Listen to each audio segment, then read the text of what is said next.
Traffic stops were the worst part of night patrol. 2:47 in the morning, highway empty except for scattered semis and this Aston Martin doing 90 in a 65. I hit the lights, watched the sleek black car slow and pull onto the shoulder with the kind of precision that told me the driver wasn't drunk, just reckless. I approached the vehicle, hand instinctively near my service weapon. Standard procedure. 3 years on the force taught me that nothing about a traffic stop was ever truly standard. The window rolled down before I reached it. A man sat behind the wheel, and my first thought was that he looked like he'd stepped out of a magazine spread. Dark hair, perfectly styled even at this ungodly hour. Sharp jawline. Suit that probably cost more than my monthly salary. His hands rested on the steering wheel. Visible. Relaxed. Evening officer. His voice was smooth, accent barely there but definitely Italian somewhere in his lineage. I assume you clocked me doing 88. 90, I corrected, pulling out my citation book. License and registration. He reached for the glove compartment with deliberate slowness, movements calculated to show he wasn't a threat. That alone set off alarm bells. Normal people fumbled, got nervous, made excuses. This man acted like getting pulled over was a minor inconvenience. I don't have either on me, he said, still wearing that slight smile. Cars registered to my company, left my wallet at the office. I studied him more carefully. Mid-30s maybe, eyes an unusual shade of brown that caught the beam of my flashlight. A thin scar cut through his right eyebrow, barely visible unless you were looking for it. Step out of the vehicle, sir. He complied without argument, unfolding from the driver's seat to reveal he was tall, at least 6'2" or 6'3". The suit fit him like it was made specifically for his frame. Because it probably was. Name?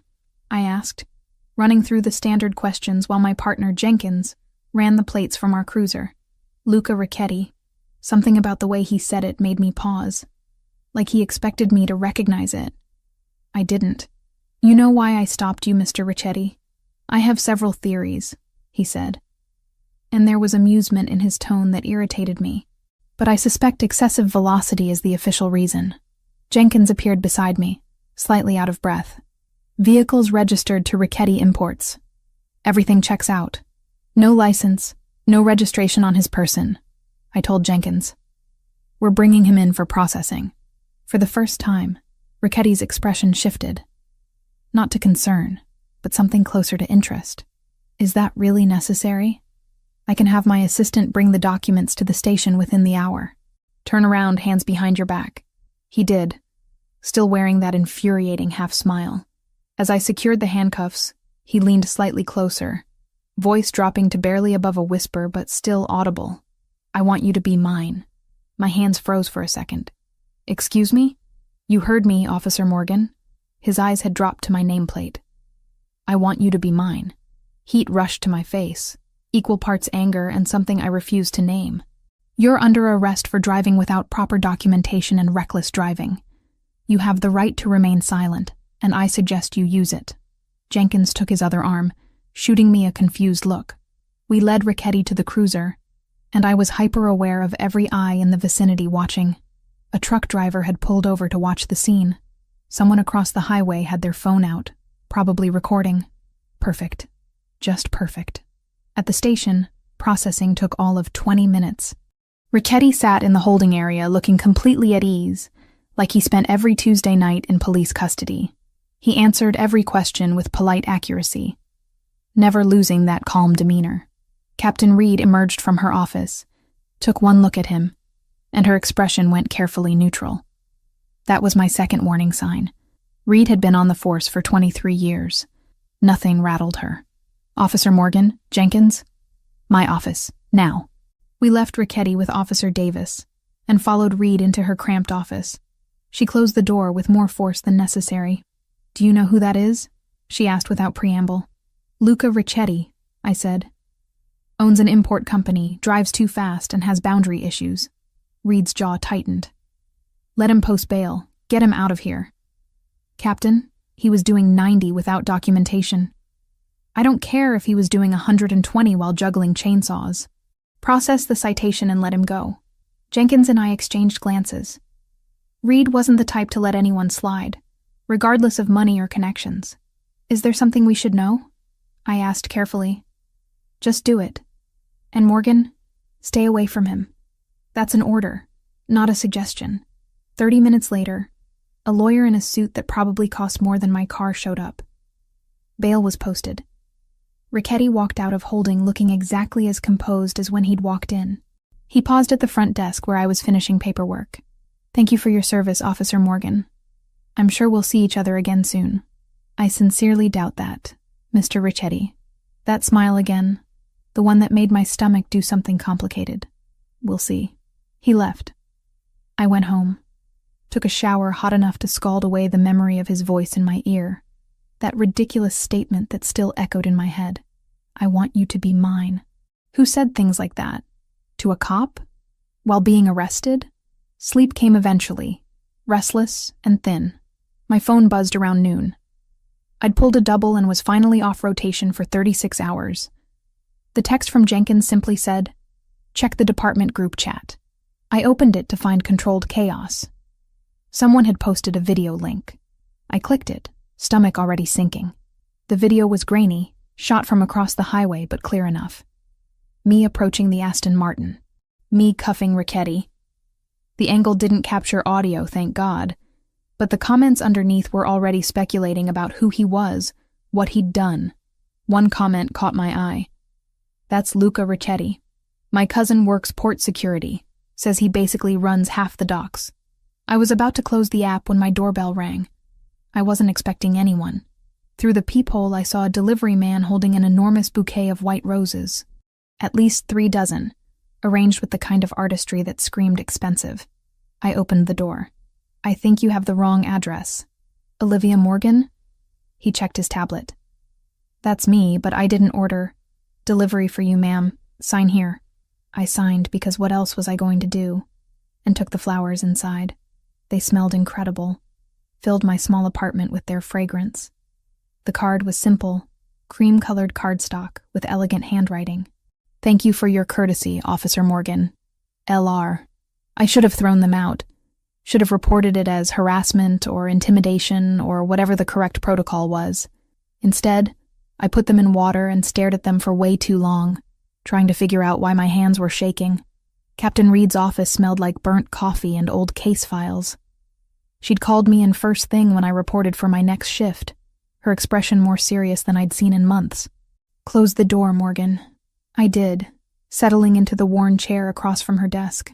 Through the window behind her, I could see the bullpen, other officers starting their day with the usual chaos of shift change. Reed pulled a folder from her drawer and dropped it on the desk between us. Luca Richetti, age 34, born in Naples, moved to the States when he was 8. Runs Richetti Imports, legitimate on paper. In reality, he's the head of one of the most powerful organized crime families on the East Coast. My stomach dropped.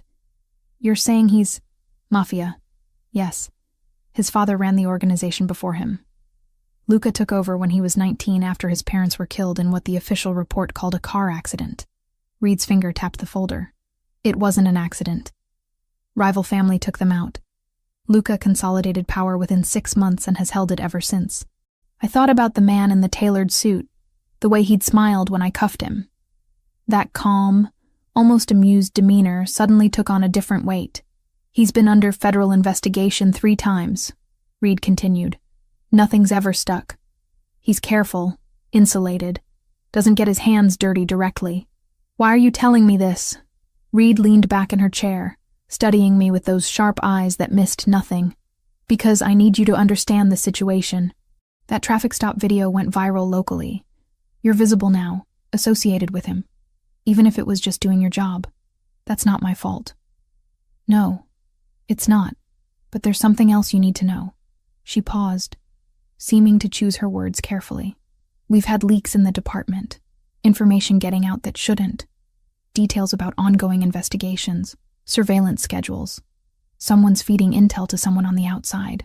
The implication settled over me like ice water. You think it's connected to Richetti? I don't know, but I'm telling you this so you understand why you need to be careful.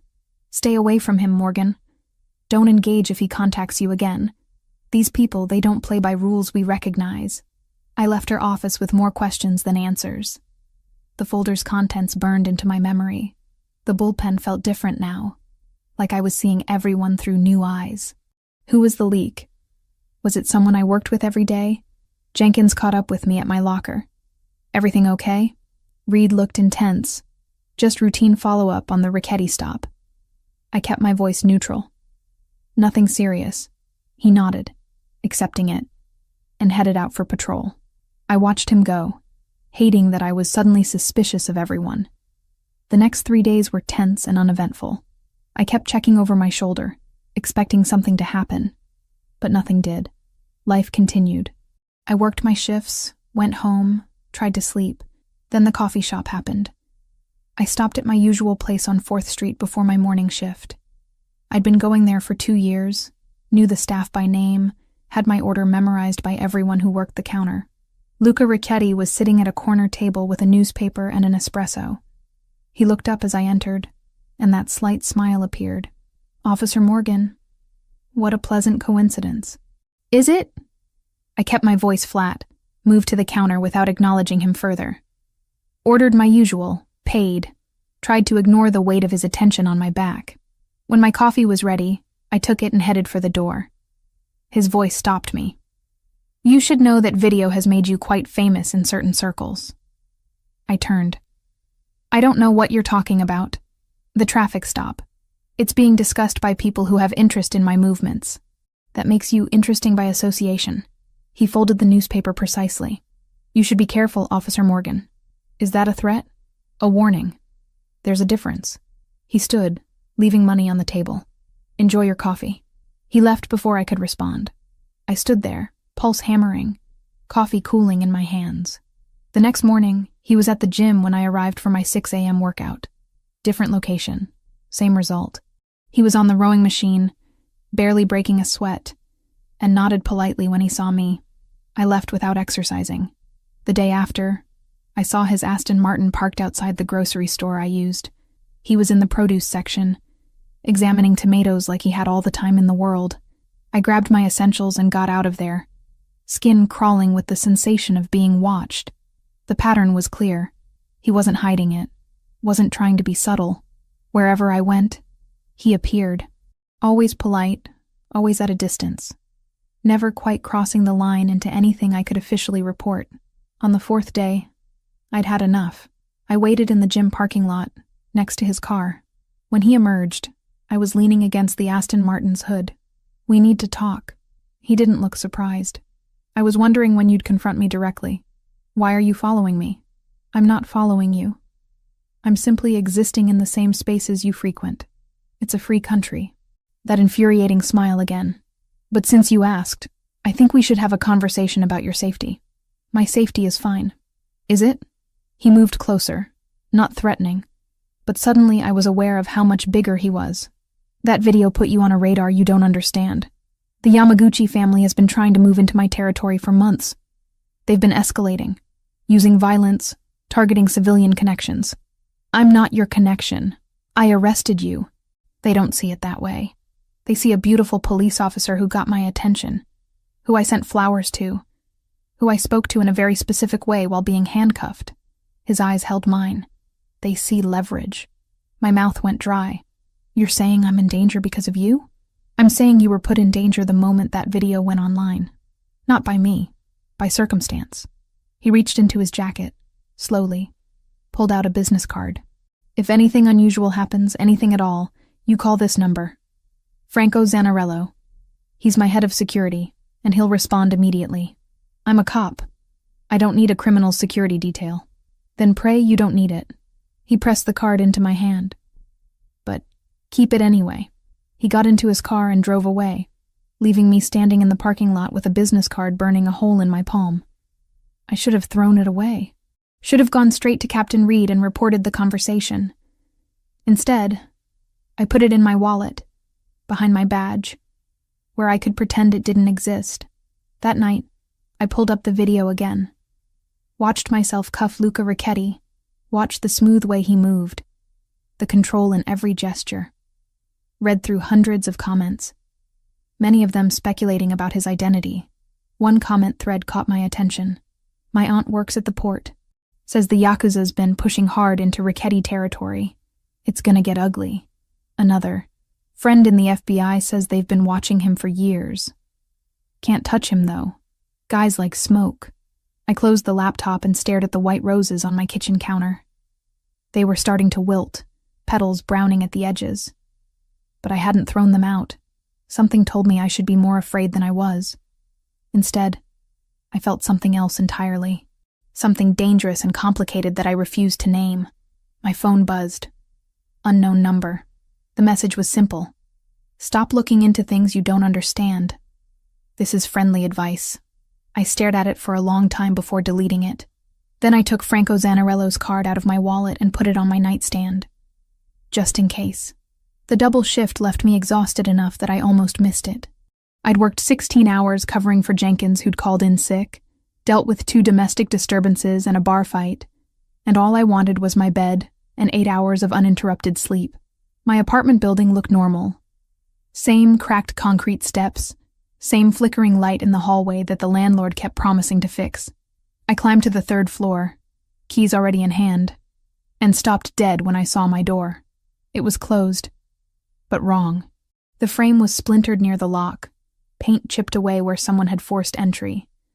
Fresh damage, recent enough that I could smell the wood dust. Training kicked in. I dropped my bag, drew my service weapon, and radioed for backup. Then I waited, pulse thundering in my ears, every nerve on high alert. It took 8 minutes for the first unit to arrive. 8 minutes of standing in that hallway, weapon trained on my own door, imagining what I might find inside. Officer Davis arrived first, followed quickly by 2 more units. We cleared the apartment room by room, corners and closets, every space someone could hide. Empty. Whoever had been here was long gone. But they'd left their mark. My living room was destroyed. Couch cushions slashed open, stuffing everywhere. Books pulled from shelves and scattered across the floor. Kitchen cabinets hung open, contents dumped out. In my bedroom, drawers had been yanked out and upended, clothes thrown everywhere. What they hadn't taken was almost more disturbing than what they had. My laptop sat untouched on the coffee table. My grandmother's jewelry, the only valuable things I owned, remained in the box on my dresser. The $70 in my nightstand drawer was still there.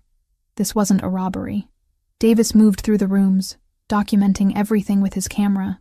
Looks like they were searching for something specific. Any idea what? I shook my head, but my attention was caught by something else. Picture frames on my bookshelf. The ones holding photos of me and my dad at my academy graduation. Me with my college roommates. Me with my mom before she'd passed. All empty. The photos had been removed. They took my pictures, I said, voice sounding distant to my own ears. Davis came over, examined the empty frames. His expression shifted to concern. That's not normal. My bedroom wall stopped me cold. Above my bed, someone had spray-painted characters I didn't recognize. Sharp, angular strokes in black paint. They looked Asian, possibly Japanese. We need to get someone who can translate this, Davis said, already pulling out his phone. I already knew who could tell me what it meant. The business card was still in my wallet, Franco Zanarello's number printed in elegant script. I should call Captain Reed. Should go through proper channels. Should absolutely not contact a known criminal's security chief. I pulled out my phone and dialed Franco's number instead. He answered on the second ring. Zanarello, this is Officer Olivia Morgan. Luca gave me your number. My apartment's been broken into. Silence for 2 beats. Are you there now? Yes. Other officers are here, but nothing was stolen. They left a message on my wall, in Japanese. Get out of the apartment. Now. I'm sending someone immediately. I'm not leaving a crime scene. Officer Morgan. His voice cut through my protest with unexpected authority. If there's Japanese writing on your wall, you're not dealing with a simple break-in. The Yamaguchi family leaves signatures. You need to leave that apartment right now, and you need to do it before anyone else sees that message. Something in his tone made my blood run cold. What does it say? I'll be there in 10 minutes. Don't let anyone photograph that wall. He hung up. I stood there, phone still pressed to my ear, as the reality of my situation crashed down on me. This wasn't about me. This was about Luca. About that video. Those flowers. Whatever game was being played at levels I didn't understand. Davis came out of the bedroom. "Captain Reed is on her way. She wants everyone out until she gets here. Preserve the scene. I need 5 minutes alone in there first. Personal items." He hesitated, then nodded. "Make it quick."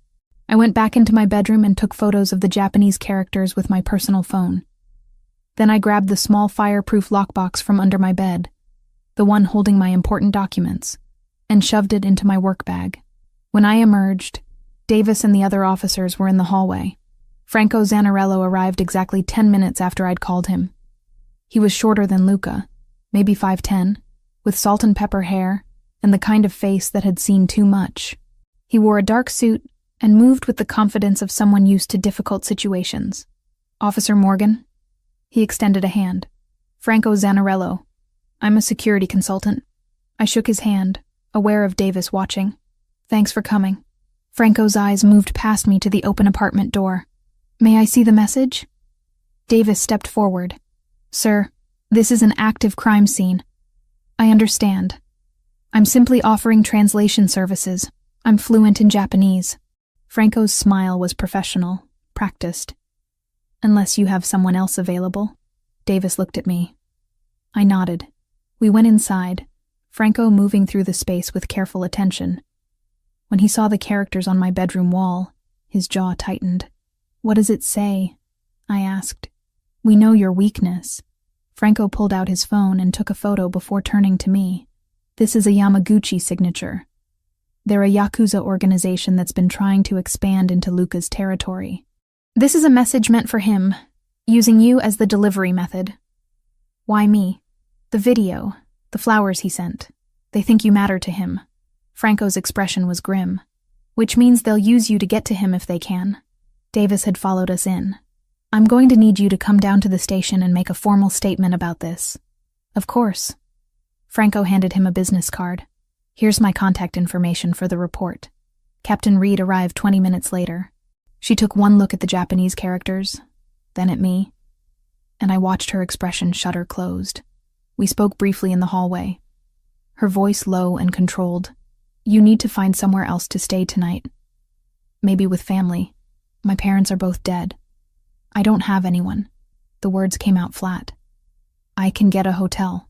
That's probably smart." She paused. "Morgan, this is exactly what I warned you about. I know. I didn't ask for this. I know you didn't. But it's happening anyway." She looked back at my ruined apartment. "Take a few days. We'll call it personal leave. Get your head straight. Figure out your next move." After she left, I stood in the hallway with my work bag and no idea where to go. My phone buzzed. Franco's number. "Luca would like to speak with you. Would you be willing to meet?"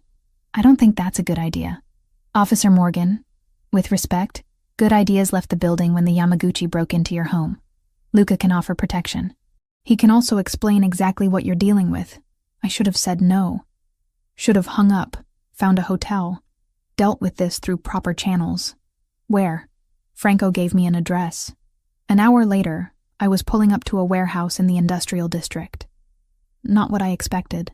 2 men in dark suits met me at the entrance, patted me down professionally but not invasively, and led me inside. The warehouse had been converted into something elegant and unexpected. Exposed brick walls, modern furniture, soft lighting. Luca stood near floor-to-ceiling windows overlooking the water, hands in his pockets, staring out at the city lights. He turned when I entered. "Thank you for coming. I know you didn't have to. Your man said you could explain what's happening." "I can. Sit, please." He gestured to a leather couch. "Can I get you something? Water? Coffee?" "Answers would be great." A slight smile. "Direct. I appreciate that about you." He settled into the chair across from me. "The Yamaguchi family is one of the largest Yakuza organizations in Japan. 3 years ago, they decided to expand into the United States. They chose the East Coast, specifically territories that I control." "Control," I repeated. "Through illegal activities." "Through business, some of which falls outside legal boundaries, yes. I won't insult you by pretending otherwise." He leaned forward slightly. They've been pushing aggressively, targeting my legitimate operations, disrupting supply chains, using violence against associates. 2 months ago, they killed 3 men who worked for me, not criminals, dock workers with families. I thought about my empty picture frames. And I'm caught in this because of a traffic stop? Because of a video that showed me speaking to you in a way that suggested interest? Because I sent you flowers, which confirmed that interest? The Yamaguchi see weakness in attachment, in caring about anything beyond power. His eyes held mine. They think you're my weakness now. They'll try to use you to hurt me. I'm not your weakness. I barely know you. That won't matter to them. The perception is what's dangerous. He stood, moved to a table where Franco had laid out several photographs. This is what they do to people they perceive as leverage. He held up one photo. I looked away after 2 seconds. The image would haunt me anyway. I don't need to see that. You do, actually. You need to understand the kind of people you're dealing with. This isn't petty crime, Officer Morgan. This is organized violence with no regard for innocence or law. I stood up, needing movement. So what am I supposed to do? Hide? Run? Quit my job? You're supposed to let me protect you. Absolutely not. Then at least let Franco install security at your apartment. Cameras, reinforced locks, a panic system linked directly to my people. Your people are criminals. My people are effective. His voice sharpened with frustration. Your police department can't protect you from this. They don't have the resources or the understanding of how the Yamaguchi operate. I do. We stared at each other across the room. He was right. And I hated that he was right. Enhanced security only, I finally said. No guards, no surveillance detail, no further contact between us. You keep your distance, I keep mine, and eventually they'll lose interest. You don't know them like I do. Then I'll learn fast. Franco appeared in the doorway. I can have a team at her apartment within the hour, full installation by morning. Luca looked at me. That acceptable? I nodded. 2 days later, when I felt brave enough, Luca showed up at my door himself. It was late, past 11, and I'd been staring at my freshly painted bedroom wall for an hour. Franco's team had removed the Japanese characters, patched the damage, made everything look normal again. But I couldn't unsee those words. The knock was soft. I checked the new security monitor, another addition from Franco's team, and saw Luca standing in my hallway holding takeout bags. Against every instinct screaming at me to leave the door closed, I opened it. I brought dinner, he said. I thought you might not have had time to eat properly. The smell of garlic and tomato hit me, and my stomach reminded me I'd survived on coffee and protein bars all day. I stepped aside to let him in. He set the bags on my kitchen counter, moving with the same careful grace I'd noticed that first night. Italian, I hope that's acceptable. Why are you really here? Because 2 days ago, you experienced something traumatic, and I'm partially responsible for that. Because I wanted to check on you personally. He started unpacking containers. And because I think we should talk, really talk, about what happened to me when I was 19. About what it's like to live in this world. About why I do what I do. I sat down at the counter. He served food onto plates, found forks in my drawer without asking where things were, and sat across from me. My father was a good man, he began. Hard, but fair. He ran his organization like a business, avoided unnecessary violence, took care of people. When I was 19, the Rossi family decided they wanted our territory. They killed both my parents on a Sunday afternoon. Car bomb. I was supposed to be in that car too, but I'd stayed late at the warehouse. I listened. Food forgotten. I had a choice. Walk away, let the family fall apart, start over somewhere clean, or take control, become exactly what my father had been. His fingers traced the rim of his water glass. I chose the latter. Not because I wanted power, but because 30 families depended on the organization for their livelihood. Because walking away would have meant more bloodshed as everyone fought over the vacuum. You could have gone to the police. The police couldn't prove anything. The Rossi family was very careful. And by the time I'd consolidated power, I was too deep to extract myself without massive casualties. He met my eyes. I'm not asking for forgiveness or understanding. I'm just explaining how a 19-year-old kid becomes a 34-year-old criminal, because I think you deserve to know who sent you flowers. We talked until after 2 a.m, about his parents, about my father who died responding to a domestic violence call when I was 15, about the choices that shape us, the paths we can't walk back from, the weight of responsibility neither of us had asked for.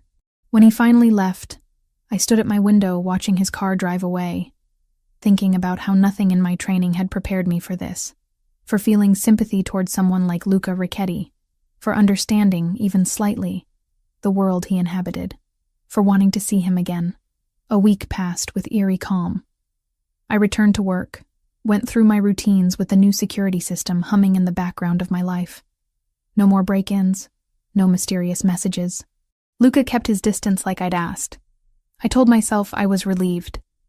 Told myself the knot of disappointment in my chest was just stress. Thursday evening, I stopped at the grocery store on my way home from a day shift. Nothing fancy, just milk, bread, something for dinner that didn't come from a drive-thru. The parking lot was half empty, streetlights just starting to flicker on as dusk settled over the city. I was loading bags into my trunk when I heard footsteps behind me. Too close, too fast. Training kicked in before conscious thought. I spun, hand going for my weapon. But there were 3 of them, and they moved with coordinated precision. The first man grabbed my arm. Asian, maybe late 20s, tattoos visible at his collar. I twisted, broke his grip, got my hand on my gun. The second man hit my wrist hard enough that my fingers went numb, and the weapon clattered to the pavement. "Don't make this difficult," the third one said. His English was perfect, but accented. "Get in the van. No one needs to get hurt." A white cargo van sat idling 3 spaces away, side door open. Waiting. I screamed. Drove my elbow into the closest man's solar plexus, felt the satisfying whoosh of air leaving his lungs. Someone grabbed my hair, yanked me backward. I went with the momentum, used it to throw my full weight against him. We both hit the ground. My radio. I slapped at my belt, found it, managed to hit the emergency button before someone kicked it out of my hand. The device skittered under a car, red light blinking. They were dragging me toward the van when headlights blazed across the parking lot. A black SUV came around the corner too fast, tires screeching. It slammed to a stop between me and the van. Luca emerged from the driver's side. Franco came from the passenger side. Both moved with lethal purpose. What happened next lasted maybe 30 seconds but felt like an hour. Franco hit the first man with something that looked like practiced brutality, efficient and brutal. Luca grabbed the one holding me, and I watched him transform into someone I hadn't seen before. The violence was controlled, but absolute. He broke the man's grip on me with a move that left him screaming. The third attacker pulled a knife. Luca disarmed him so fast I barely tracked the motion, then put him on the ground with his knee on the man's spine. "Touch her again, and I'll kill every member of your organization starting with you." Luca's voice was empty of emotion, cold in a way that raised every hair on my body. Tell Tanaka this was his only warning. Franco zip-tied 2 of them to a light pole. The third was unconscious. Luca turned to me and his expression shifted, the coldness evaporating into something like concern. "Are you hurt?" I couldn't answer. My hands were shaking, adrenaline crashing through my system. I watched him wipe blood off his knuckles with a handkerchief, watched Franco secure the scene with mechanical efficiency, and realized I'd just seen exactly what kind of man Luca Ricchetti really was when pushed. Sirens wailed in the distance. My emergency signal had gone through. "We need to go," Franco said. "Police will be here in 2 minutes. I'm not leaving. I'm a cop. You need to come with us right now." Luca's hand on my arm was gentle despite everything I'd just witnessed. "Those men will tell the police anything that serves them. You were attacked. You defended yourself. We happened to intervene. But if you stay, this becomes complicated in ways that put you in more danger." "Luca," Franco's voice held warning. 60 seconds. Please." Luca's eyes held mine. "Trust me for the next hour. After that, you can call whoever you want, report whatever you need to. But right now, I need to get you somewhere safe." I should have stayed. Should have waited for backup, filed reports, done everything by the book. Instead, I got into his SUV. He drove fast, but not recklessly, taking turns that suggested he knew exactly where he was going. Franco sat in the back, on his phone, speaking in rapid Italian. My police radio sat on my belt, silent now, probably being discussed by every unit in the vicinity. Where are we going? My property. It's secure. Luca's knuckles were white on the steering wheel. I'm sorry. I had people watching, but they moved faster than we anticipated. You had people watching me? Yes. I told you I would protect you. He glanced over. Are you injured? Did they hurt you? Bruises. Nothing serious. I pressed my palms against my thighs to stop them shaking. How did you know to come? My people saw them setting up. Called it in. Franco and I were 15 minutes away. We got lucky. Lucky. I'd just been almost kidnapped in broad daylight. Had watched Luca break someone's arm without hesitation. And we were calling it lucky. The property was 30 minutes outside the city, hidden behind gates and walls that screamed private. The house itself was unexpected. Modern architecture, clean lines, floor-to-ceiling windows overlooking manicured grounds. Not the Gothic mansion I'd imagined. Inside was even more surprising. Minimalist furniture, expensive but understated. Art on the walls that looked original. Everything carefully curated, but somehow still feeling lived in. Franco disappeared down a hallway after a brief conversation in Italian with Luca. We were alone in a living room that probably cost more than my annual salary. Sit, Luca said, guiding me to a leather couch. I'm going to get the first aid kit. I don't need... Your arm is bleeding. I looked down. He was right. One of them must have caught me with the knife. A shallow cut through my sleeve. I hadn't even felt it happen. Luca returned with a kit that would put a small hospital to shame. He sat beside me, rolled up my sleeve with careful hands, cleaned the wound with efficiency that spoke of experience. His touch was surprisingly gentle. This is going to hurt, he warned before applying antiseptic. It did. I hissed through my teeth but didn't pull away. He worked in silence, bandaging the cut with practiced precision. You've done this before, I observed. Yes. Occupational hazard in my line of work. He finished, sat back. That should hold until you can get it properly looked at. I can't believe you had people following me. I can't believe you're surprised. He stood, moved to a cabinet, and poured amber liquid into 2 glasses. After what happened to your apartment, did you really think I'd leave you unprotected? I didn't ask for protection. You didn't need to. He handed me 1 glass. Whiskey. It'll help with the shock. I took it. Sipped. It burned going down, smooth and expensive. We sat in silence for a moment. The weight of what had just happened settling over us. What I did to those men, Luca said finally. That's who I am when violence becomes necessary. I wanted you to see it eventually, but not like this. You were terrifying. Yes. No denial, no apology. That's the point. In my world, the appearance of capability prevents most fights before they start. But when they start anyway, you finish them decisively. I thought about the man screaming, the cold way Luca had delivered his threat. You meant it. About killing them. Every word. He met my eyes. Does that frighten you? It should. But does it? I wanted to say yes. Wanted to be horrified, to call for backup, to run from this man and everything he represented. Instead, I kept seeing him appear in that parking lot, the way he'd positioned himself between me and danger without hesitation. I'm questioning my judgment, I admitted. That's probably wise. A slight smile, almost sad. I'm not a good man, Olivia.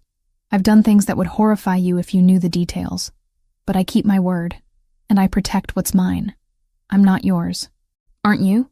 He leaned forward, close enough that I could smell cedar and something darker. Every time I close my eyes, I see you standing on that highway, chin up, refusing to be intimidated. Every conversation we've had has made me want more. You're in my head in ways I haven't allowed anyone to be in 15 years. My breath caught. Luca, I know.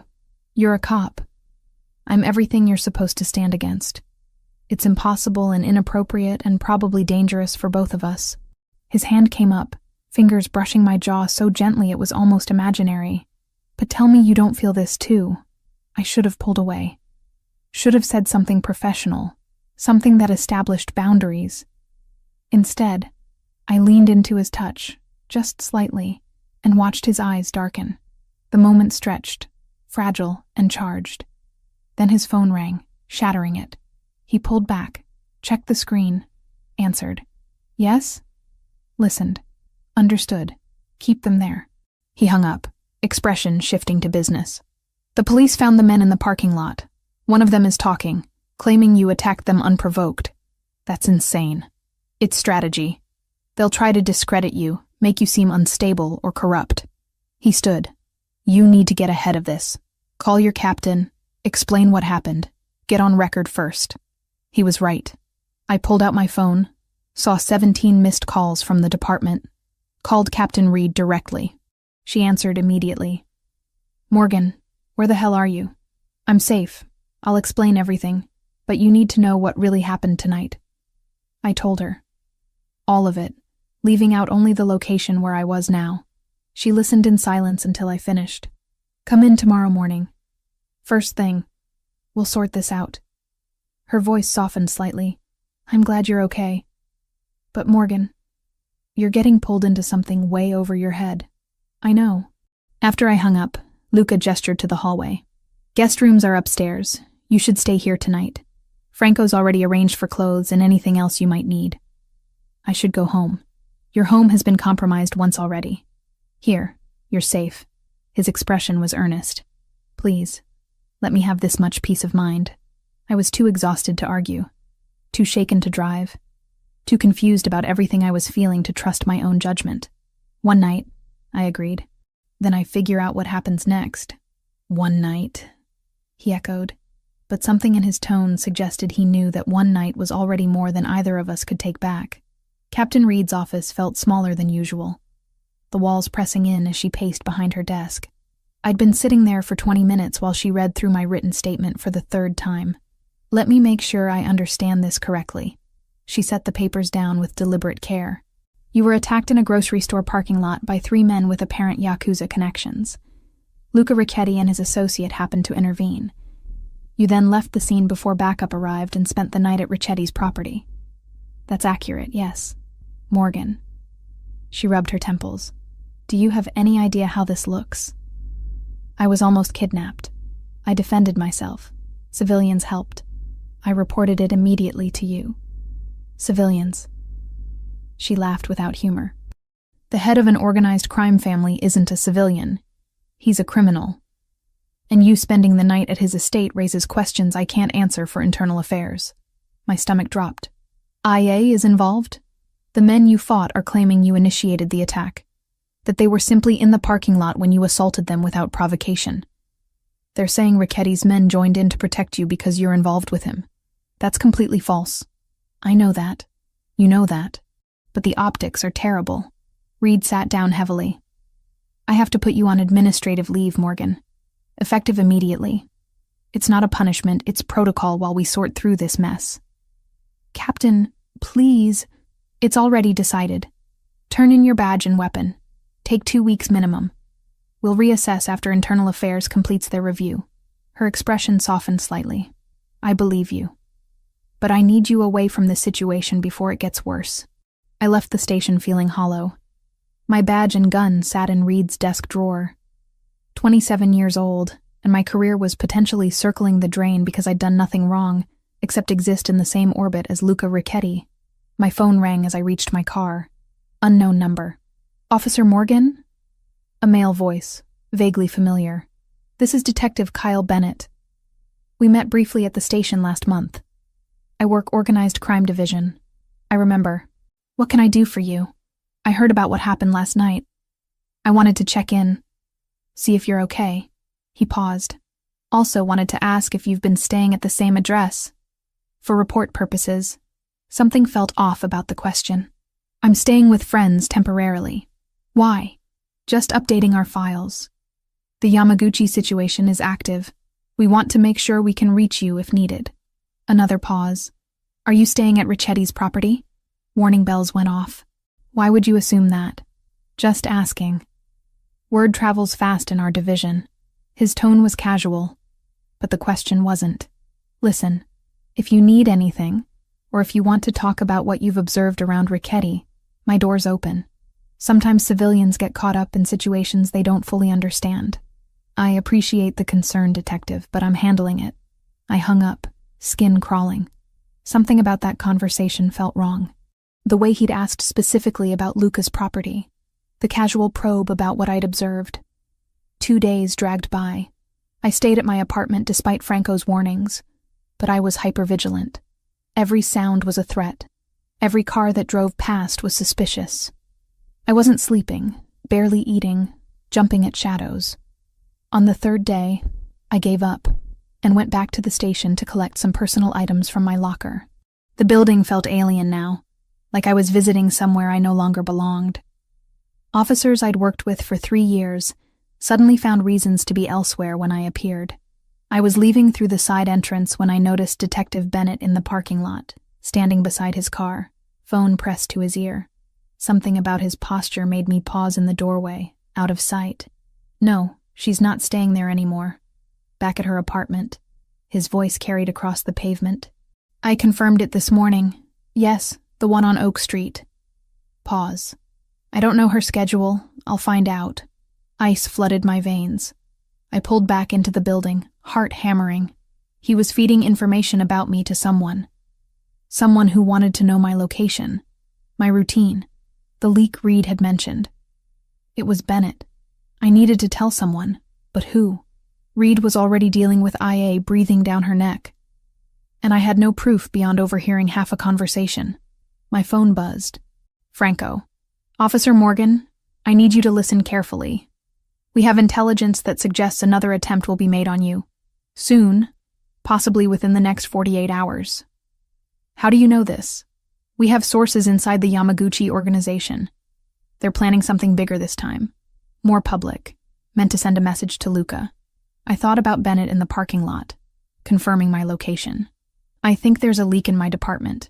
Someone's feeding them information about me. Silence for 3 seconds. That would explain how they knew your schedule at the grocery store. Can you identify who? Detective Kyle Bennett, Organized Crime Division. I just overheard him on the phone confirming where I'm staying. Get somewhere public immediately. Stay visible. I'm sending a car to your location. Franco's voice was tense. Don't go home. Don't go anywhere isolated. Understood? Understood. I drove to a busy cafe downtown, one with cameras and crowds. Ordered coffee I didn't drink and sat near the window where I could watch the street. 30 minutes passed. An hour. My phone rang. Captain Reed. Morgan, where are you right now? Downtown. Why? There's been an incident at the precinct. Shots fired in the parking lot. Multiple casualties. Her voice was strained. I need you to stay wherever you are. Do not come here. What happened? It looks like a coordinated attack. They were waiting for shift change. Maximum personnel in the lot. She paused. Bennett's dead. 3 other officers wounded. My stomach twisted. Bennett had been dirty, feeding information to the Yamaguchi, but he'd still been a cop. Still been someone I'd worked alongside. The waste of it all hit me harder than I expected. Did he? I couldn't finish the question. Died instantly. Multiple gunshot wounds. Reed's voice was flat. Whatever he was involved in, it got him killed. My hands went numb. The Yamaguchi? We think so. Morgan, this was about you. They were asking officers where you were, looking for you specifically. When they couldn't find you, they opened fire. Guilt crashed over me like a physical weight. People were hurt because of me. Bennett was dead, and even though he'd been dirty, he was still a cop. This was my fault. I'm coming in. No, you're not. That's exactly what they want. Reed's voice was sharp. They want you exposed. Vulnerable. You stay hidden until we figure this out. I can't just hide while people are dying. You can and you will. That's not a request, Morgan. I've already got the mayor breathing down my neck and the FBI getting involved. You being here will only make it worse. I sat in that cafe for another hour.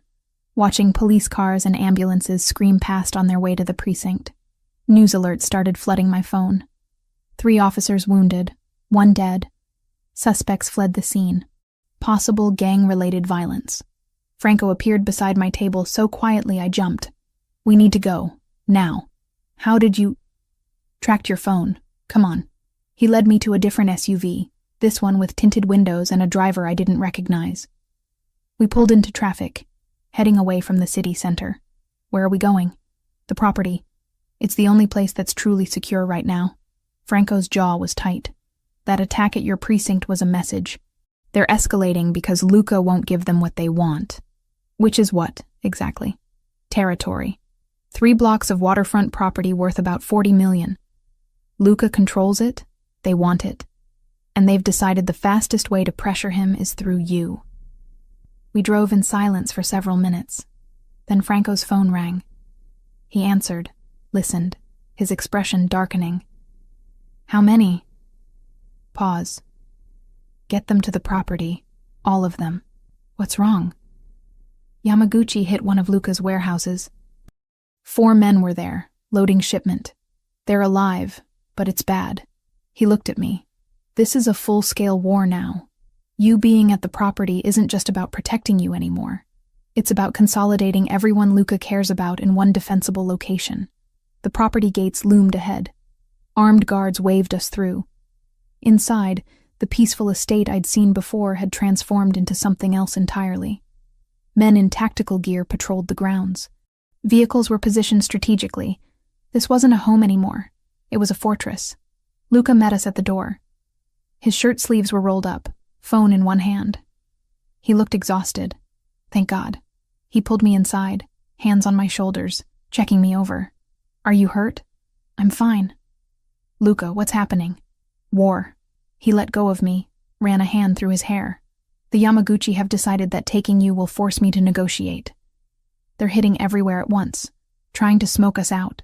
His eyes met mine. "I'm sorry. I never wanted you in the middle of this." Franco disappeared down a hallway. We stood in the foyer, the sounds of organized chaos echoing around us. "There was a detective," I said. "Kyle Bennett. He was feeding information to them. I overheard him on the phone confirming my location." "Was?" "He's dead. They killed him during the attack on the precinct." Luca's expression went cold. "They killed their own source? Maybe he stopped being useful. Maybe he wanted out." I wrapped my arms around myself. "People are dying because of me. People are dying because the Yamaguchi are animals who use violence as negotiation." He stepped closer. "This isn't your fault. It feels like it is. I know. But feelings aren't facts." He hesitated, then asked, "When you were at the precinct before the attack, were you there long?" "Just to get things from my locker." "Why?" "Because if you'd been there during shift change, you'd be dead right now. They timed it specifically." His hand cupped my face, thumb brushing my cheekbone. "You're alive because Franco's team was tracking you, because we got you out." The weight of that settled over me. I'd been minutes away from being in that parking lot, minutes from being shot like Bennett, like the other officers. "I shot someone once," I heard myself say. 2 years into the job. Domestic violence call. Guy pulled a gun on my partner. I put 2 rounds in his chest. Killed him instantly. Luca listened without interrupting. I had nightmares for months. Therapy. Reviewed the shooting 100 times. Eventually, I accepted it was clean, justified, unavoidable. But I still see his face sometimes. I looked up at Luca. "You've killed people. Multiple people. How do you live with that?" "I don't sleep well," he admitted. "And I don't pretend the weight goes away. But I remember why I did it. Who I was protecting. What would have happened if I hadn't?" His voice was quiet. "Every life I've taken was in service of keeping other people alive. That doesn't make it good, but it makes it necessary." Gunfire cracked in the distance. We both tensed. Franco appeared seconds later. "Perimeter's secure. That was just warning shots. They got too close to the north fence." He looked at me. "You should be upstairs, away from windows." Luca nodded. "I'll take her up. Get everyone in position. If they're probing our defenses, they might try something bigger." We climbed stairs to the 2nd floor. He led me to what looked like a study. books lining the walls, heavy desk near the window, but he showed me a panel that opened to reveal a reinforced room behind it. Safe room. If things go bad, you get in here. Door 6 inches of steel, completely soundproof, has its own ventilation system. He showed me how to lock it from inside. There's food, water, medical supplies, communication equipment to reach Franco directly. You've thought of everything. I've had to. He stepped back out. I need to coordinate with my people. You'll be okay here? I should have been terrified. Should have been calling Reed, demanding protection, doing everything by the book.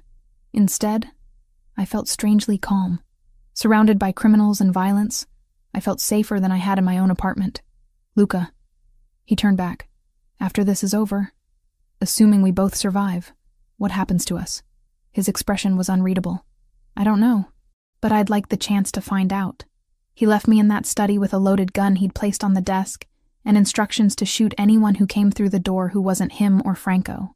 I sat there, listening to men move through the house below, preparing for war, and wondered how my life had become this, and why some part of me didn't want to go back. 3 days blurred together inside the property. Meals appeared at regular intervals brought by staff who moved like ghosts. Franco checked on me hourly with updates that told me nothing and everything at once. Perimeter secure, no movement, holding position. I slept in a guest room that felt more like a luxury hotel than a safe house. Silk sheets, view of gardens I couldn't walk through, bathroom marble tiled and stocked with expensive products. Every comfort except freedom. Luca was everywhere and nowhere. I'd hear his voice in other rooms, catch glimpses of him through doorways deep in conversation with Franco or other men whose names I didn't know. He looked exhausted, running on too much coffee and not enough sleep. On the 3rd night, he finally knocked on my door past midnight. Come in. He entered carrying 2 plates. I thought you might be hungry. Staff went home hours ago, but I found pasta in the kitchen. The domestic gesture was so unexpected I almost laughed. You cooked? Heated up, technically. My culinary skills are limited. He set the plates on the small table by the window. Join me? We ate in comfortable silence for several minutes. The pasta was simple but good, and I realized I'd barely eaten all day. How are you holding up? He asked finally. I'm going stir-crazy. I'm not built for sitting still while other people fight battles around me. I set down my fork. What's the situation? And don't give me the sanitized version Franco's been feeding me. Luca considered this, then nodded. The Yamaguchi pulled back after the precinct attack. Too much heat from law enforcement. But they're regrouping, not retreating. My sources say they're planning something bigger. A final push to force me into giving them what they want. The waterfront property. Yes, 40 million in real estate, but more importantly, it's strategic. Control those docks, and you control shipping routes up and down the coast. He pushed food around his plate. I've been negotiating with intermediaries, trying to find a solution that doesn't end with more bodies. What kind of solution? A meeting, face-to-face with their leadership, mediated by a neutral third party. We hash out territory division, establish clear boundaries, end this before it spirals further. My stomach tightened. That sounds like a trap. It probably is. His voice was matter-of-fact. But it's also the only way forward. I can't keep living like this, Olivia. My people can't. And neither can you. When? 2 days. They're still finalizing the location. He met my eyes. If something happens to me at that meeting, Franco has instructions. He'll make sure you're protected, get you relocated if necessary. Don't talk like that. I need to be realistic. The Yamaguchi don't negotiate in good faith. There's a very real chance I won't walk out of that room. He leaned forward, which is why I need to say something now, while I still can. My heart hammered against my ribs. I've spent 15 years keeping everyone at arm's length. Relationships were leverage, attachments were weakness. I built walls around myself that I thought were impenetrable. His hand reached across the table, fingers brushing mine. Then you arrested me, and those walls started cracking. Luca, let me finish. Please. His thumb traced circles on my wrist. Every conversation we've had, every moment you've been in the same room, I felt something I convinced myself I was incapable of feeling. You make me want to be different. Better. To find a way out of this life that doesn't end with me in a grave before 40. I should have pulled away. Should have reminded him of all the reasons this was impossible. Instead, I turned my hand over, lacing our fingers together. I became a cop because I wanted to fix things, to make the world safer, more just. Black and white morality. I laughed softly. Then I met you, and suddenly everything's gray. I should despise everything you represent. Instead, I see a man who's trying to protect people the only way he knows how. That's generous. It's the truth. At least my truth. I squeezed his hand. I'm terrified of what I feel for you. It goes against everything I believe in. Everything I've worked for. But it's there anyway. And I'm tired of pretending it isn't. He stood, pulled me up with him. We were inches apart, his free hand coming up to cup my face. If I kiss you right now, there's no taking it back. No pretending this is just circumstance or proximity. I know. You're sure? Instead of answering, I closed the distance. The kiss was gentle at first, almost tentative. Then his arm wrapped around my waist, pulling me closer. And the gentleness dissolved into something urgent and desperate, like we were both drowning and each other was air. When we finally broke apart, both breathing hard, he pressed his forehead to mine. Stay with me tonight. Not for anything except sleeping. I just want to know you're close. We ended up in his room down the hall. It was surprisingly simple compared to the rest of the house. King-sized bed, minimal furniture, walls painted soft gray. Personal in a way the guest spaces weren't.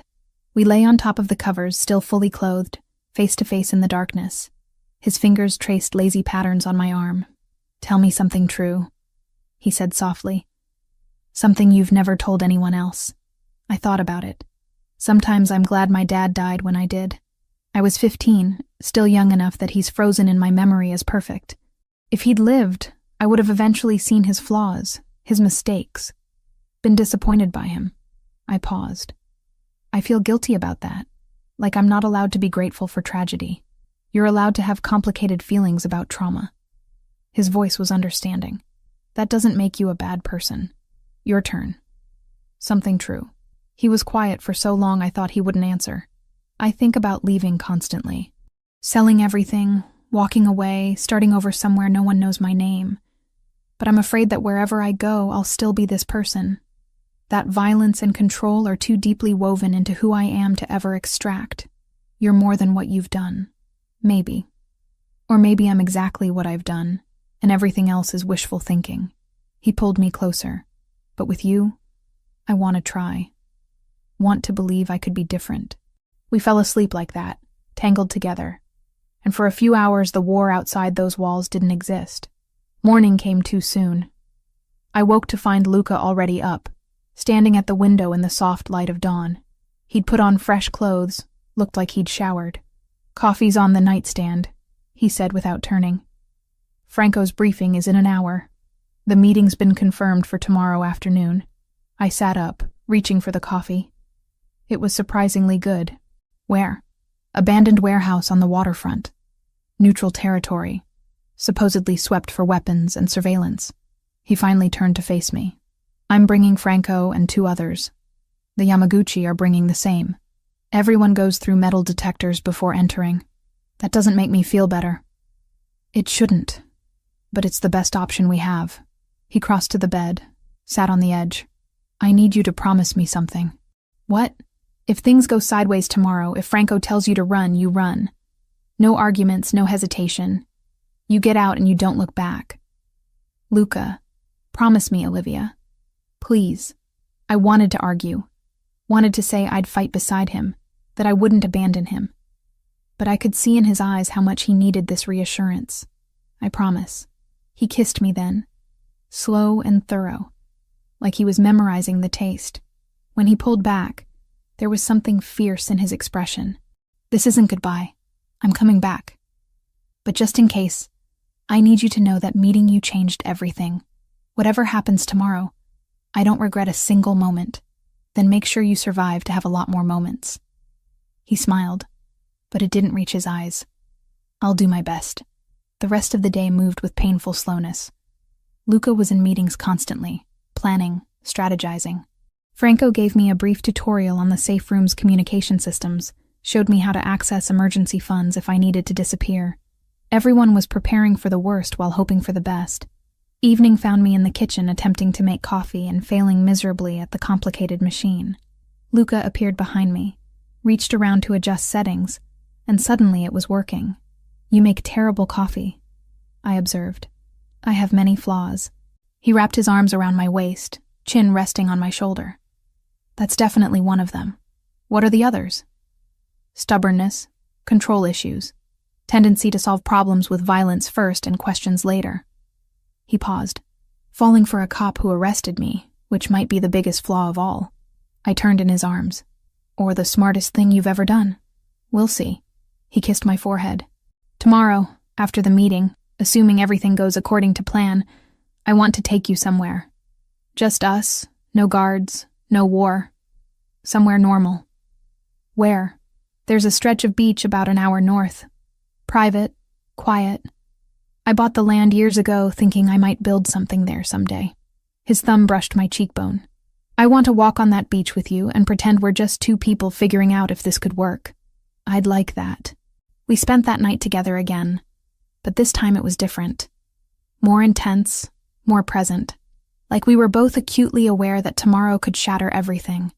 We talked until the early hours, about everything and nothing, childhoods and dreams, fears and regrets. When exhaustion finally pulled us under, I lay in his arms thinking about impossible futures and dangerous presents, about the line I'd crossed by falling for him, and whether I could ever find my way back. I didn't want to. Luca insisted I stay at the property during the meeting. I argued for 20 minutes before Franco quietly reminded me that my presence would only complicate an already volatile situation. He was right, and I hated it. They left at noon. Luca paused at the door, kissed me once more like he was memorizing the feeling, then walked out without looking back.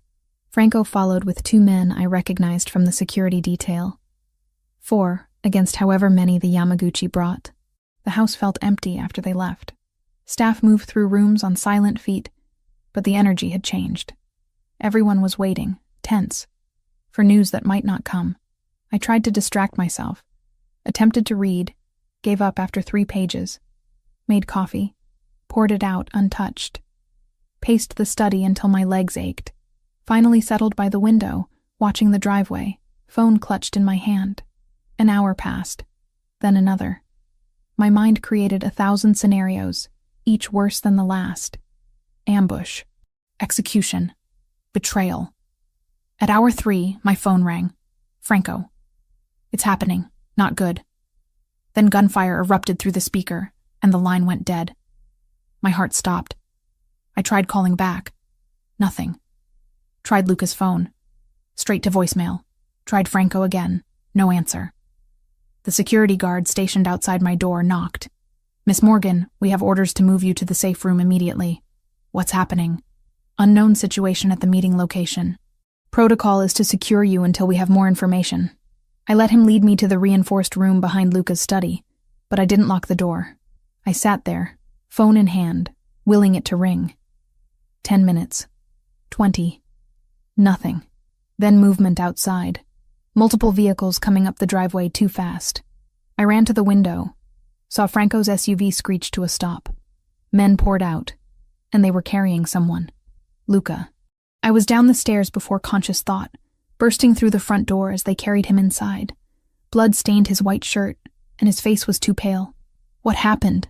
I demanded. Franco's face was grim. Trap. They had someone on the inside we didn't know about, another cop they'd been paying off. When negotiations started, Yamaguchi pulled weapons they'd hidden in the walls. It was an ambush. They laid Luca on the dining room table, and I got my first good look at the damage. Gunshot wound to his left shoulder, another that grazed his ribs. Bleeding, but not arterial. Franco had taken a bullet to the leg, was limping badly, but still giving orders. Training kicked in. I'd done trauma response training at the academy.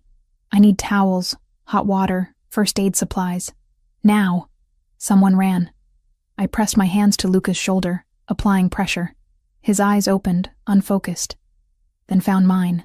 "You're supposed to be in the safe room," he managed. "Shut up, stay still." My hands were shaking, but my voice was steady. "Franco, what happened to the Yamaguchi? Their leader's dead. Caught in the crossfire. So is Bennett. He tried to run when everything went sideways." Franco lowered himself into a chair, wincing. "We got out, but it's going to get worse before it gets better. The Yamaguchi will retaliate for their boss." Supplies arrived. I worked on Luca's wounds, cleaning, packing, bandaging. The shoulder was bad, but the bullet had gone through. Ribs were superficial. He'd been incredibly lucky. "You need a hospital," I told him. "Can't. Questions I can't answer." His hand caught mine, squeezed. "You've got steady hands for someone who's terrified." "Who says I'm terrified? I can feel you shaking." "That's just adrenaline." I finished with his shoulder, moved to the rib wound. Bennett was alive? This whole time? They'd been working with someone else in the department. Another detective. Someone from narcotics. He confirmed the setup. Gave them our positions. Luca's jaw tightened. Got himself killed in the crossfire. Guess that's what happens when you play both sides. Franco was being tended to by another man, the bullet extracted from his thigh. He'd refused anything stronger than whiskey for the pain. When it was done, he limped over to where Luca lay. "We need to move, everyone. They'll hit the property next. Try to finish what they started." "Where?" Luca asked. "The beach house. It's off the books. Secure. They don't know about it." Franco looked at me. "You're coming too. Not a request. I should have called Reed. Should have reported everything.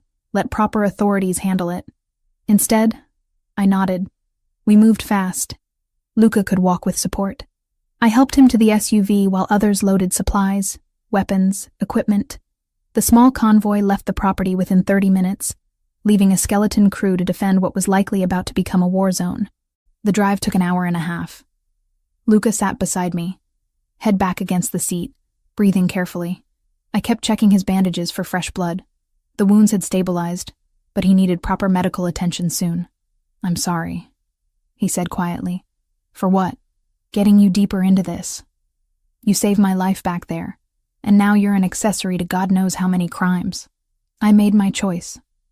I took his hand, eyes open, fully aware. "I chose you, even knowing what that means, especially knowing what it means." The beach house was small, modern, built into the dunes with floor-to-ceiling windows overlooking the ocean. Isolated enough that our closest neighbor was 2 miles away. Franco had a doctor waiting, someone discreet who asked no questions. While the doctor worked on Luca properly, stitching and medicating, Franco pulled me aside. "What happened in that warehouse changes things. The Yamaguchi's second-in-command will take over. He's younger, more aggressive. This war just escalated." He studied me. "You understand you can't go back to your old life now? You've crossed too many lines. Done too much. Even if we win this, you're compromised." "I know. And you're okay with that?" I thought about my badge in Reed's drawer. My apartment I'd barely lived in. The career I'd built for 3 years. All of it felt like someone else's life now. "I'm okay with it." He nodded slowly. "Luca's lucky to have you. I hope he knows that." The doctor finished around 10 p.m. Luca would be fine, needed rest and antibiotics. But barring infection, he'd recover fully. Franco's leg would take longer, but wasn't life-threatening. We gathered in the living room, exhausted and battered. 2 of Franco's men stood guard outside. Everyone else had scattered to various safe houses, orders given to lie low until the situation stabilized. "What now?" I asked. Luca, propped up on the couch with enough painkillers to make him drowsy but still lucid, considered the question. "Now we wait for their move. They'll want revenge for their boss. But they're also in chaos, dealing with succession and reorganization. We have maybe 48 hours before they regroup. And then we finish this. One way or another." His eyes met mine. "I'm getting out, Olivia. After this ends, I'm done. I'll transition everything to Franco, cash out my legitimate holdings, and disappear. I told you I think about leaving constantly. Now I'm actually going to do it." Franco looked surprised, but not displeased. You're serious. Completely. I'm 34 years old, and I just took 2 bullets in a warehouse fight. I'm tired, Franco. Tired of violence. Tired of looking over my shoulder. Tired of being this person. He reached for my hand. I want that normal life. The beach walks and terrible coffee and waking up without wondering if today's the day someone finally kills me. What about the organization? It's yours if you want it. You've earned it 100 times over. I'll help with the transition, make sure everyone's taken care of, but then I'm out. We sat in silence. The sound of waves crashing against the shore filtering through the windows. The weight of everything that had happened, everything still to come, pressed down on all of us. Later, when Franco had gone to coordinate with his men and we were alone, Luca pulled me down beside him on the couch. "Are you sure about this?" he asked. About me? About leaving everything behind? I've never been more sure of anything. I rested my head on his good shoulder. My whole life, I've done what was expected. Followed rules, pursued the right career, tried to be the daughter my parents would be proud of, but none of it felt like mine. It felt like wearing someone else's life. And this feels like yours? You feel like mine. I lifted my head to look at him. I don't know what comes next, or where we'll go, or how we'll build something new. But I know I want to try. With you. He kissed me softly. When this is over, we're going to walk on that beach I told you about. Just us, normal people, figuring out how to be together. I'm holding you to that. Outside, night had settled completely over the water. Inside, surrounded by guards and weapons, and the aftermath of violence, we held each other and pretended for a few hours that we were just 2 people falling in love, even though we both knew that the war wasn't over yet, that the Yamaguchi would come, that everything we wanted was still on the other side of survival. But for now, in this moment, we were alive, together, and that was enough. 3 months later, I stood in the kitchen of a modest beach house an hour north of the city, watching sunrise paint the Pacific Ocean in shades of amber and rose. The coffee maker gurgled beside me. Fancy Italian machine that Luca still couldn't operate despite my repeated attempts to teach him. So much had changed in 90 days. The war had ended 2 weeks after the warehouse ambush. The Yamaguchi's second-in-command, a pragmatist named Sato, had reached out through intermediaries.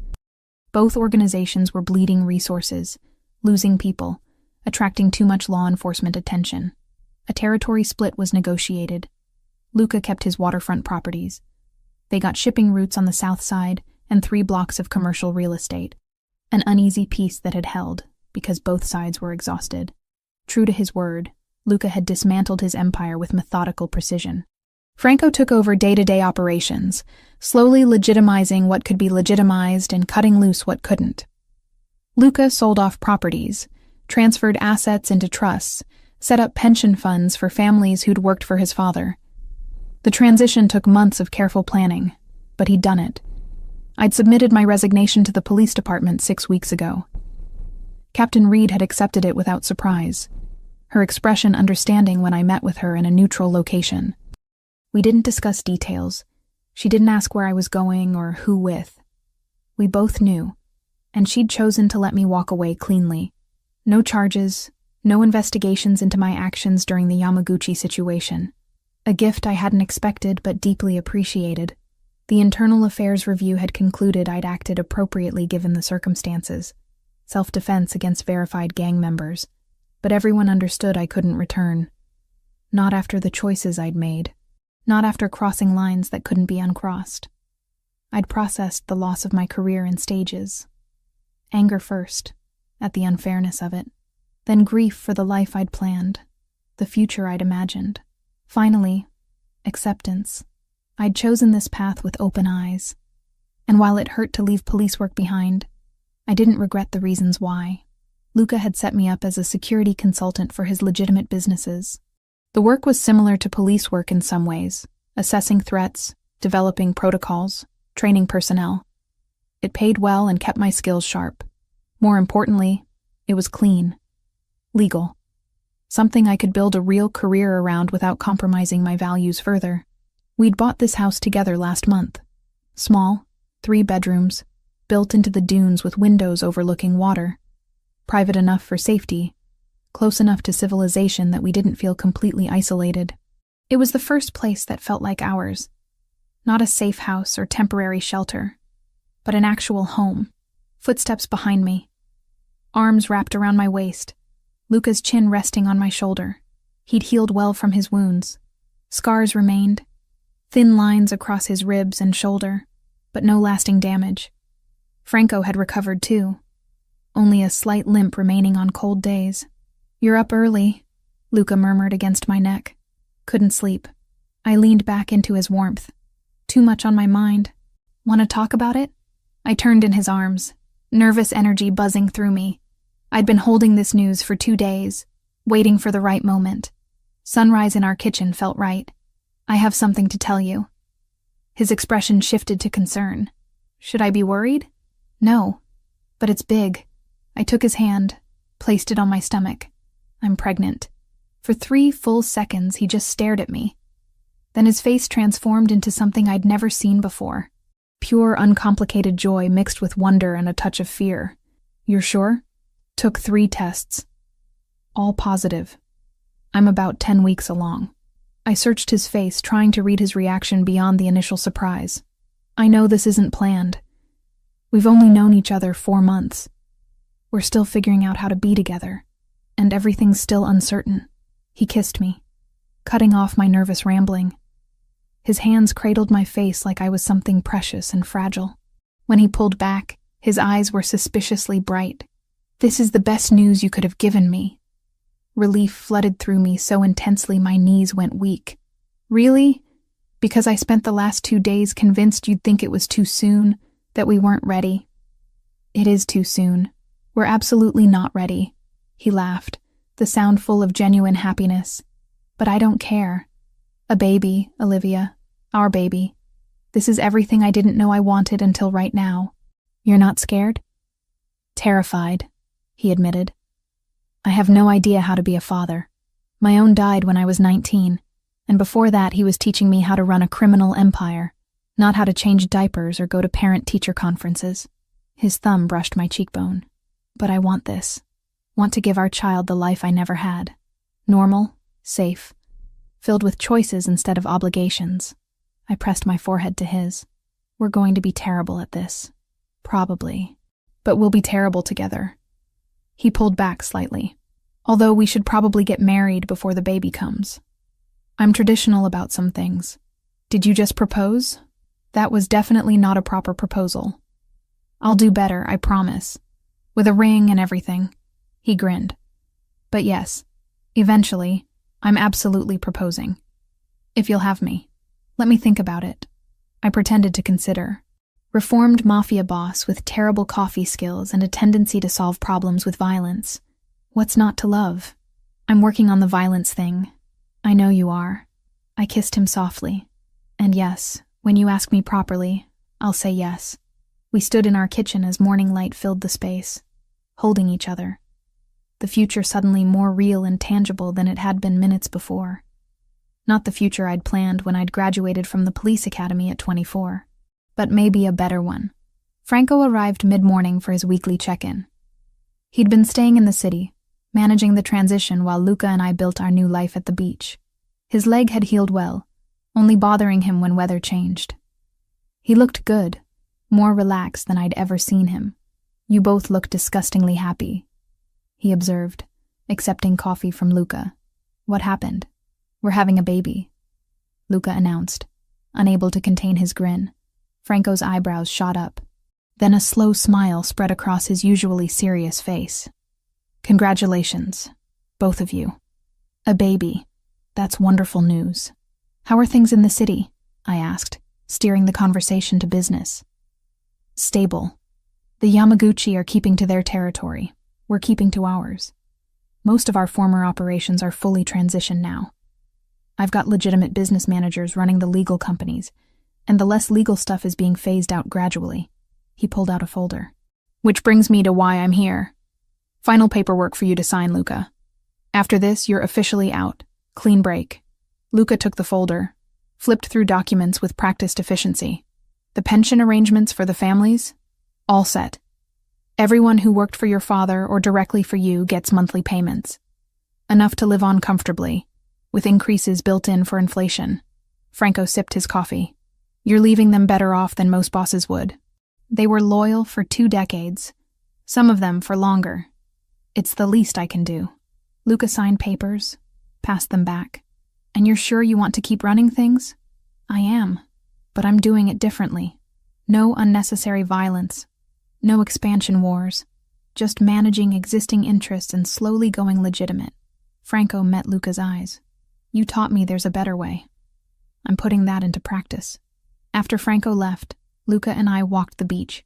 The same stretch he'd told me about that first night in his study, when everything was still new and dangerous. We'd walked it dozens of times now, but it never got old. Sand under our feet, salt air filling our lungs, waves providing constant background music. Do you miss it? I asked. The power, the respect, the adrenaline. He considered the question carefully. Sometimes I miss the certainty of it, knowing exactly who I was and what my role was. But no, I don't miss the violence or the constant vigilance or the weight of being responsible for so many lives. He squeezed my hand. This is better. This is real. Even the boring parts? Especially the boring parts. Grocery shopping and mortgage payments and trying to figure out why the dishwasher makes that weird noise. He pulled me closer. I spent 15 years living in high gear. I'm ready for mundane. We continued walking in comfortable silence. In the distance, a few other people walked dogs or jogged along the waterline. Normal people doing normal things. We were part of that now, or at least learning to be. I've been thinking about the baby, I said, about what kind of parents we want to be. And I want to be honest. Age appropriately, but honest. About who we were, what we did, why we made the choices we made. I watched a seagull dive for fish. I don't want to lie or pretend we were something we weren't. But I also want them to understand that people can change, that mistakes don't define you forever. That's fair. Luca was quiet for a moment. I want them to have choices I never had. To pursue whatever makes them happy, not what's expected or necessary. And I want them to be kind. That's more important than being powerful or successful, says the man who used to run a criminal empire. Exactly. I know what power costs. I'd rather our kid be a good person than a powerful one. We turned back toward the house. In a few hours, I had a doctor's appointment, the first official prenatal visit. Luca was coming with me, nervous and excited in equal measure. Normal couple things, except neither of us was particularly normal. That evening, we sat on our back deck watching sunset paint the sky. Luca had attempted dinner, pasta with sauce from a jar, basic but edible. We ate while stars appeared one by one overhead. I've been thinking about names, Luca said suddenly. It's a little early for that. I know. But if it's a boy, I'd like to name him after my father. Antonio. If you're okay with that. I thought about the man in old photos Luca had shown me. Serious face, kind eyes, dead because of the world he'd inhabited. I think that's beautiful. And if it's a girl, I was thinking about your mother. What was her name? Catherine. Catherine Ricchetti. He tested it out. I like it. We're not married yet. Might be Catherine Morgan Ricchetti. I smiled. Or something else entirely. We have 7 months to decide. 7 months. He pulled me against him. This time last year, I was planning territorial expansions and managing conflicts with 3 different organizations. If someone had told me that 12 months later I'd be sitting on a deck with a pregnant cop planning baby names, I would have thought they were insane. Life's funny that way. It is. He pressed a kiss to my temple. But I wouldn't change any of it. Not the traffic stop, not the warehouse fight, not the impossible choices. All of it led here, and here is exactly where I want to be. Later, lying in bed in our little house by the sea, I thought about the path that had brought us to this moment. From that highway at 2 a.m. to here. Every decision, every risk, every line crossed. None of it had been easy. Most of it had been terrifying. But Luca was right. This was exactly where I wanted to be. His arm tightened around me. What are you thinking about? How I arrested you 4 months ago and now we're having a baby. When you put it that way, it sounds completely insane. It is completely insane. I tilted my head to look at him. But it's our insane. And I wouldn't trade it for anything. He kissed me, slow and deep. And I tasted our future in it.